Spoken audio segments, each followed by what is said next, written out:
Hello students, we have learnt about heating and magnetic effect of electric current in class 7th. Today we will study another effect of electric current, that is chemical effect of electric current. We will cover following topics in this chapter.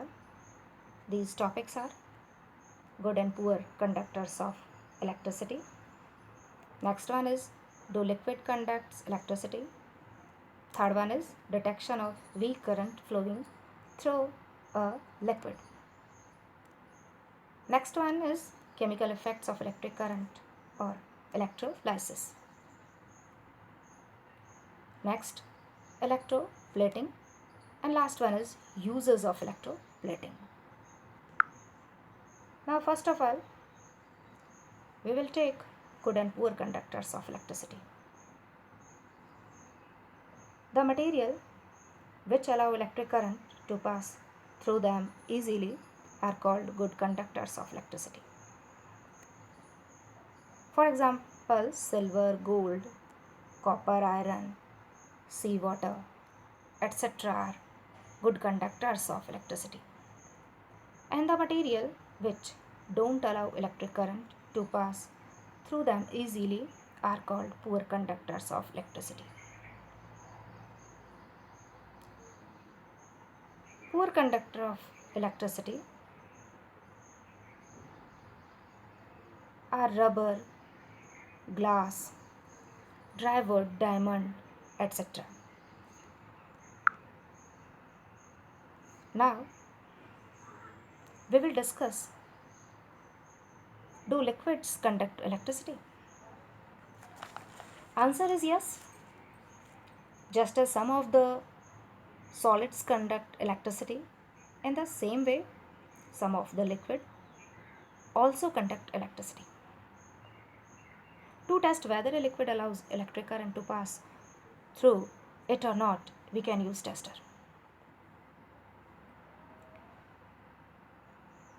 Six class में आपने electric tester के बारे में study किया था और इसमें भी आप देखिए इलेक्ट्रिक टेस्टर के लिए ये सर्किट डायग्राम को आप देखें।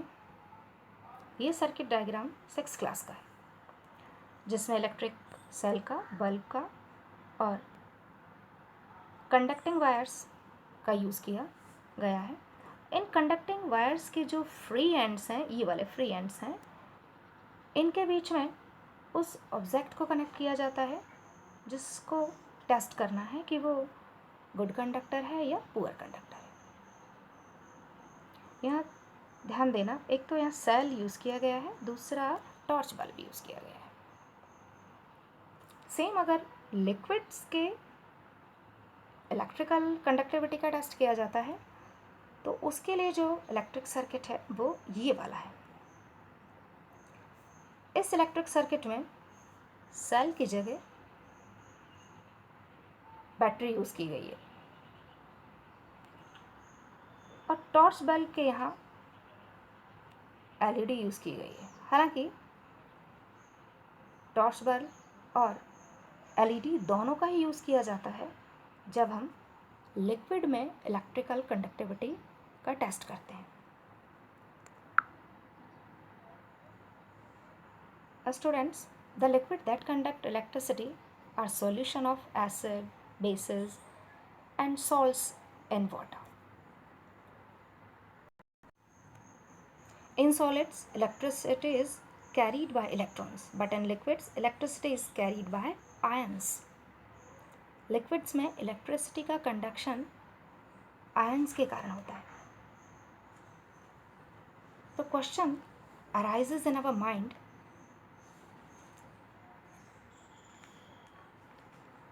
कि what term is used for these liquids which conduct electricity?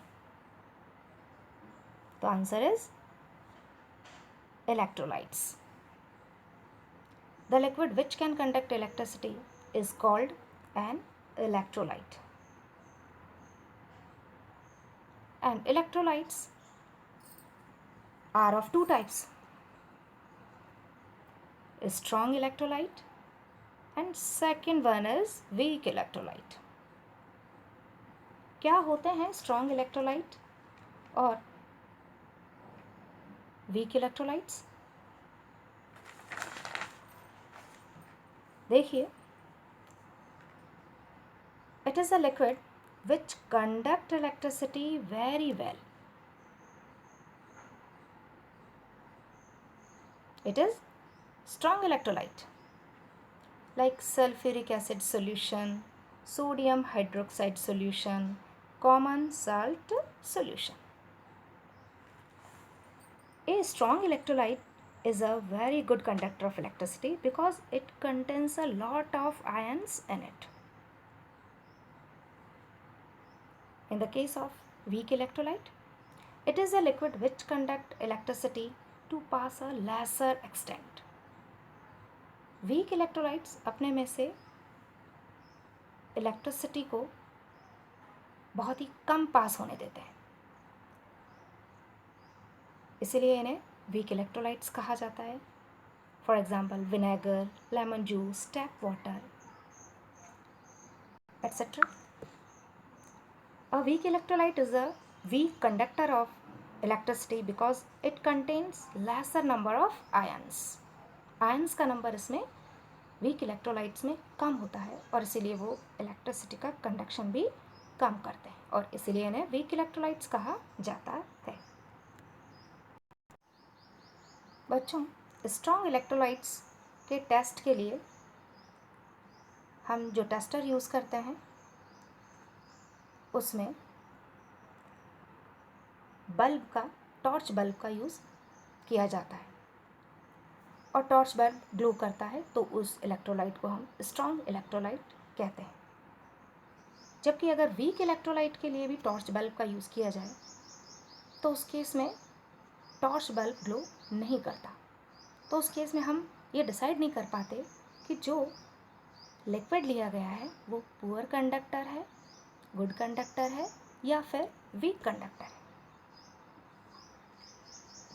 तो क्वेश्चन हमारे सामने आता है कि इस केस में हम क्या करें जबकि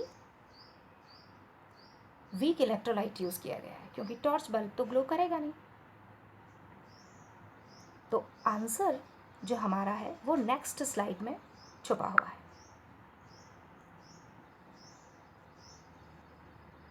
detection of weak current flowing through a liquid. The weak electric current flowing through a liquid having low electric conductivity can be detected in two ways. First way क्या है आपका?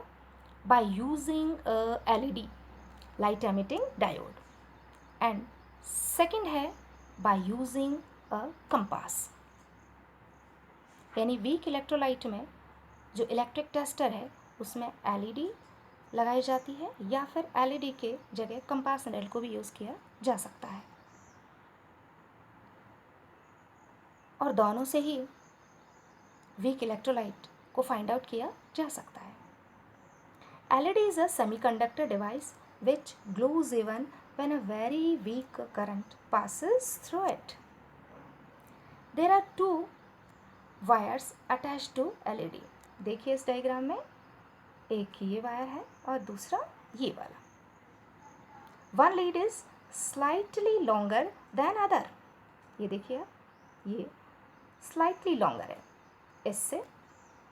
While connecting LED in the circuit, the longer lead is always connected to the positive terminal of the battery and the shorter lead is connected to the negative terminal of the battery.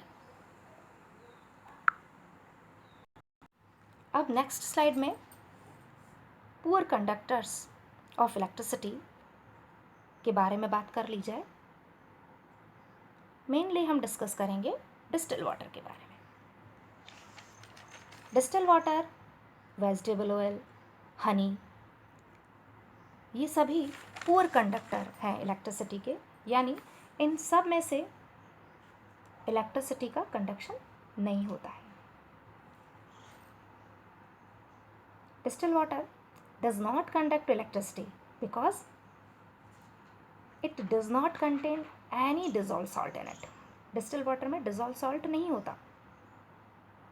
or ions in solution. So distilled water is poor conductor of electricity. जबकि tap water में salt present होते हैं, जिसके कारण tap water में जब electricity flow करती है तो आयंस में टैप वाटर डिसोशिएट हो जाता है और it conduct electricity. Distilled water become a good conductor of electricity on dissolving a little of salt in it. Means distilled water में अगर हम कुछ मिनरल्स मिक्स कर दें तो वो इलेक्ट्रिसिटी का गुड कंडक्टर हो जाता है.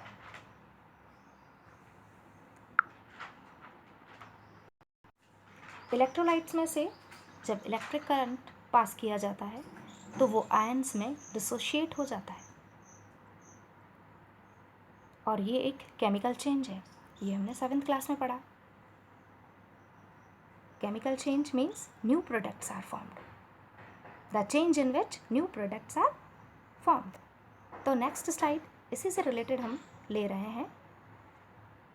Chemical effects of electric current means electric current can bring chemical changes. So it is said to have a chemical effect. In the year 1800, a British chemist William Nicholson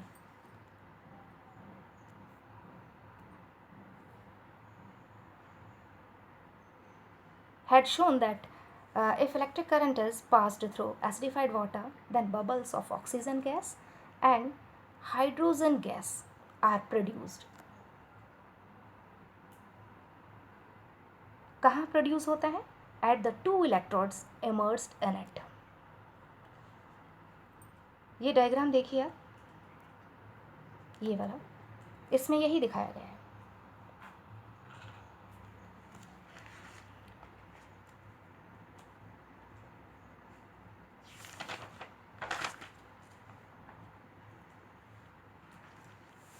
ये देखिए, oxygen gas is formed at the positive electrode, and positive electrode is called anode, which is connected to the positive terminal of the battery. इस diagram में देखिए, ये positive, battery के positive terminal से connected है और जो इलेक्ट्रोड पॉजिटिव टर्मिनल से कनेक्टेड है उसे एनोड उसे एनोड कहा जाता है. यहाँ देखिए आप, hydrogen gas is formed at the negative electrode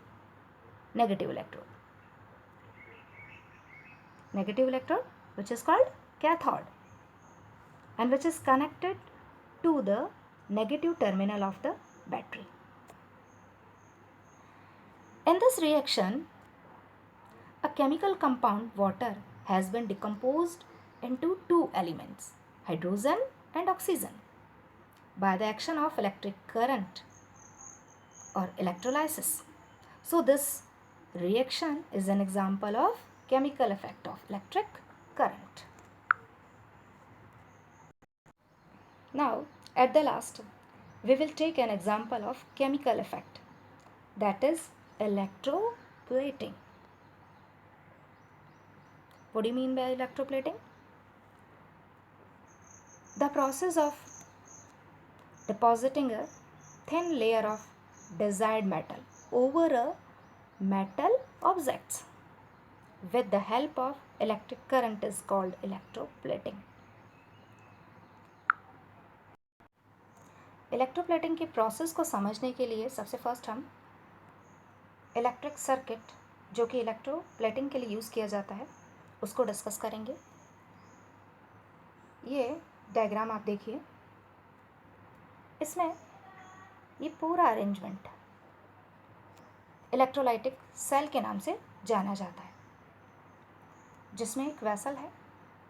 vessel में कॉपर सल्फेट सॉल्यूशन, हम एग्जांपल कॉपर सल्फेट का ही ले रहे हैं. कॉपर का डिपोजिशन हमें इलेक्ट्रोड्स पे करना है, दूसरे मेटल पे करना है. तो वेसल में कॉपर सल्फेट सॉल्यूशन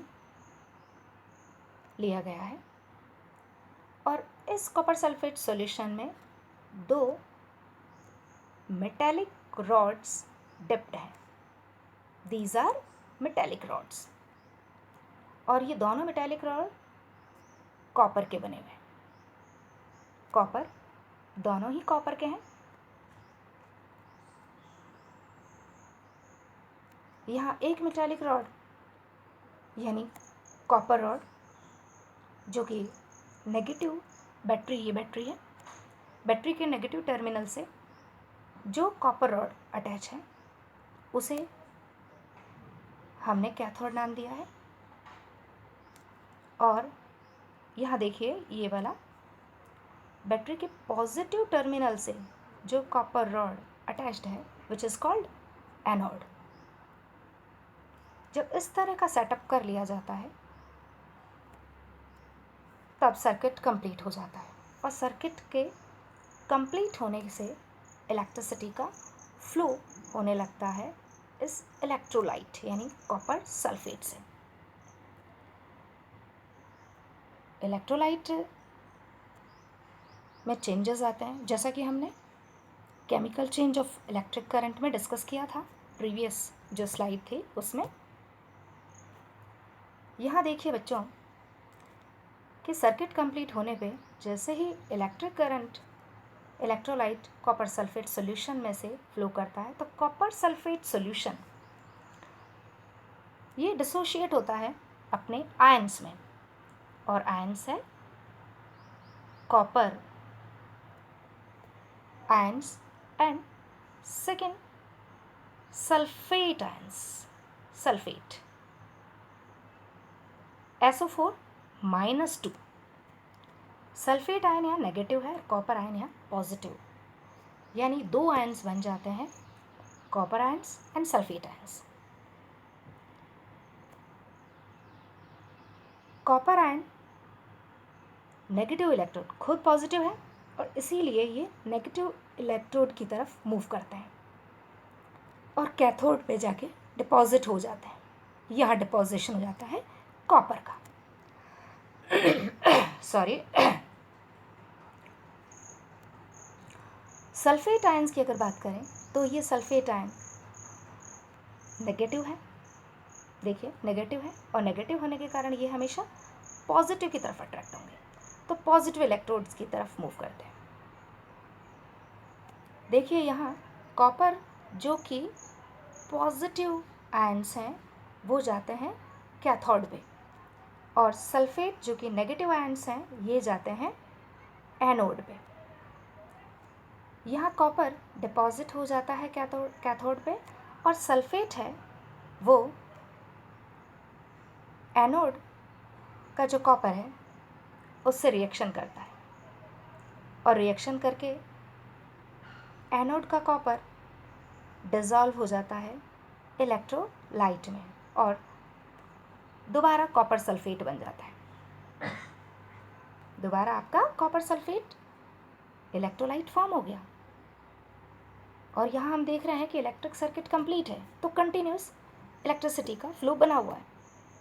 तो जैसे ही ये कॉपर सल्फेट बनता है अगेन ये डिसोशिएट हो जाता है कॉपर आयंस और सल्फेट आयंस में, और इस तरह से ये प्रोसेस चलता रहता है। तो यहाँ जो कॉपर मेटल का डिपोजिशन हो रहा है या मेटल का जो भी मेटल आप लें उसका डिपोजिशन हो रहा है वो होता है हमेशा कैथोड पे, यानी नेगेटिव इलेक्ट्रोड पे, क्योंकि मेटल खुद पॉजिटिव है इसलिए वो हमेशा कहाँ डिपॉजिट होगी, नेगेटिव इलेक्ट्रोड या कैथोड पे। ओके बच्चों, अब नेक्स्ट टॉपिक हम जो ले रहे हैं वो है uses of electroplating.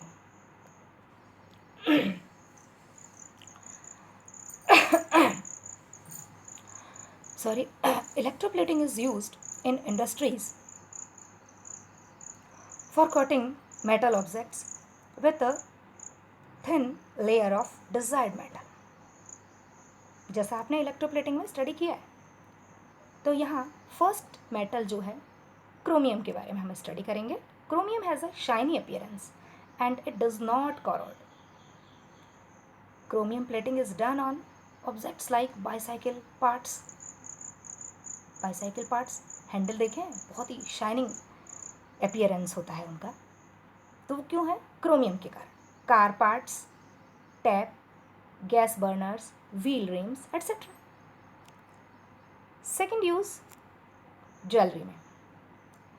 Jewellery makers या ज्वेलर्स जो हैं electroplate gold and silver on less expensive metal to give an appearance of gold or silver. Gold और सिल्वर एक्सपेंसिव मेटल्स हैं और हर कोई गोल्ड और सिल्वर की ज्वेलरी अफोर्ड नहीं कर सकता, तो जो लेस एक्सपेंसिव मेटल है उस पे गोल्ड और सिल्वर की कोटिंग कर ली जाती है, उसकी ज्वेलरी यूज़ कर ली जाती है. थर्ड यूज़ जो हम ले रहे हैं वो है टिन का. Tin cans used for storing food are electroplated with tin over iron because tin is less reactive than iron and protect iron from corrosion. Iron को जंग लगने से टिन के द्वारा बचाया जाता है. Iron objects. फोर्थ आप लें जिंक के बारे में. ये जिंक मेटल है, तो iron objects are coated with zinc to protect it from corrosion. Bridges देखे होंगे, ब्रिजेस में जो आयरन यूज़ किया जाता है उसमें जिंक से कोटिंग की जाती है, यानी जो जिंक प्लेटिंग है वो की जाती है. ओके बच्चों, एट द लास्ट